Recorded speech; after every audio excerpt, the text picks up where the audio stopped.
Tingnan natin. 1, 2, 3. Ayan, magandang araw sa inyo mga bossing. Ayan, nandito ulit tayo sa ating gumawa tayo ng video dahil nga po meron tayong mga kaibigan na until now meron na silang nail gun pero hindi pa marunong magbaklas, maglinis, maglagay ng langis at magpalit ng mga piyesa ng mga nail gun. Okay, so dito sa ating live mga bossing, ito sasampulan natin, papakita ko sa inyo kung paano tayo magdi-disassemble and assemble ng ating nail gun. So sa pagdi-disassemble ng ating nail gun, napakadali lamang naman mga bossing.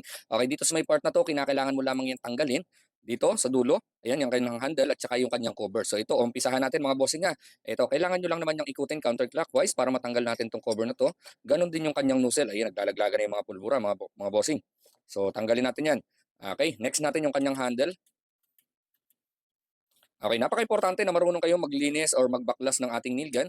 Ayan, dahil depende ang itatagal or nandito nakadepende ang itatagal ng ating mga nail gun. So dito sa part na to, ito dapat matanggal natin tong kulay green na yan.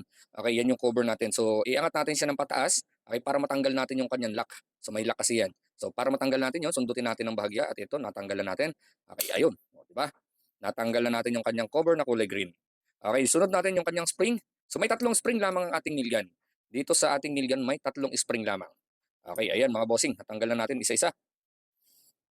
At syempre, yung pangatlong spring natin na andito po yan, yung maliit na spring. Sundutin natin yung nipple na yon palabas at ito mga bossing, oh, tanggal na natin siya. Ayan, nandito yung pangatlong spring na sinasabi po natin. Okay, ayan.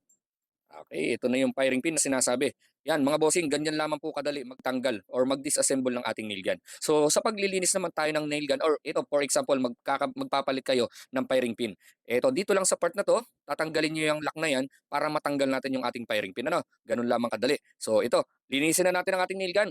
So since nandito na tayo, linisin natin. Paano linisin? Ay syempre, babrushin natin ang ating nail gun. Kasi pagka nag-check out ka ng inyong nail gun, may kasama na yung brush.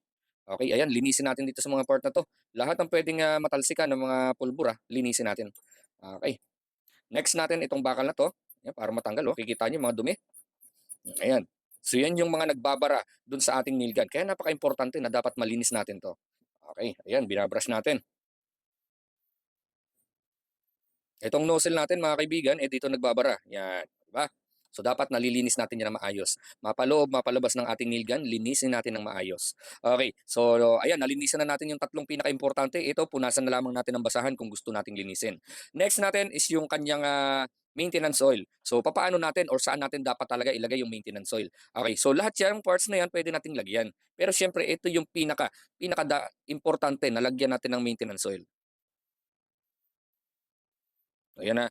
Kasi diyan dumadaan yung firing pin natin. Pag dumaan diyan yung firing pin, tinulak natin ng mayroong bara o kaya may nagkaroon ng kalawang, okay, mapupersa yung firing pin natin at baka maputol pa. So yun ang dapat nating iwasan. Ayan, lagyan natin ng langis. Hanggang dito yan sa loob, papasok yun dyan sa loob na yan. Then ganun din yung ating nozzle. Napaka-importante malagyan natin yan ng langis dahil dito kadalasan nagbabara at baka po dito yan magkaroon ng problema. Okay, so ayan, nalagyan na natin ng langis. Lahat po yan pwede ninyong lagyan ng langis. So let's assume na nalagyan niyo na po ng langis, i-assemble na natin. Okay, so sa pag-assemble ng ating nail gun, kung ano yung pinakahuli na tinanggal natin, yun din po yung pinakauna na ikakabit natin. So dito sa part na to, ang pinakahuli na tinanggal natin yung kanyang nipple. Okay, so balik na natin dyan. Ayan o, ba? Ilagay na natin. Next natin yung kanyang lagayan ng nozzle or lagayan ng um, firing pin. So, kinakailangan nyo pindutin muna itong nipple na to bago nyo ipasok yan. Okay, so napindot na natin. Huwag nyo munang isasagad ha. Para pagpasok natin itong bakal na to, okay, hindi kayo mahirapan. Okay guys, ayan na. Sunod na natin yung kanyang spring at itong ating cover na kulay green. So, ito na guys. Okay, pagtapatin natin yung butas. Ayan o, may butas siya dyan. So, para makita natin yung buong sukat, okay, ayan na. Isinagad na natin. Lagay na uli natin yung lock. Okay guys, naikabit na natin yung cover. Ayan. Next natin yung kanyang spring.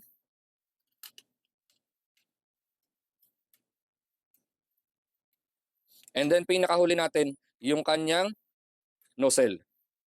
Ayan mga bossing. Ganyan lamang po kadali magkabit ng ating nail gun. Mag-disassemble and assemble ng ating nail gun. So ito guys, sampulan natin kung gagana pa yung ating nail gun. Siyempre dinisassemble natin, dapat sampulan natin kung gumagana pa. Okay, so ito, meron tayo ditong sample mga bossing. Ito po ay flat bar na nakapatong sa tubular. Testing yan natin. So sa paggamit ng nail gun natin mga bossing, simple lang naman yung instruction natin, di ba? Okay, ilagay natin yung bala ng ating nail gun. dun sa dulo, tapos itutok natin kung saan natin gagamitin. Ayan. So dapat diretso lamang yung pagkakatutok ng ating nail gun at eto guys, itulak natin ng malakas. Testingin natin. 1, 2, 3. Ayan mga bossing, sa isang iglap lamang eh talaga na, 'di ba? O ayan mga bossing, umuusok pa. Ganyan kaganda ang ating nail gun mga bossing. Sa isang iglap lang yung pako na ibaon natin.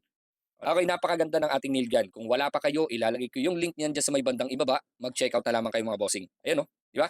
Napakaangas. Check out na.